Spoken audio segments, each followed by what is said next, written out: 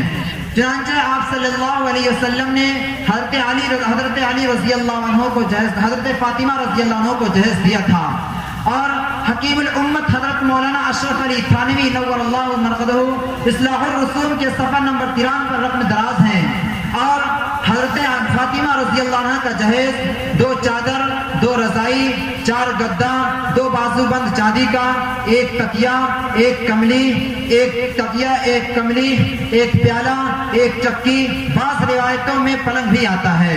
اور اسی کے ساتھ ساتھ سنیے آگے کیا فرماتے ہیں صاحبوں، جہیز میں ان امور کا لحاظ رکھنا چاہیے۔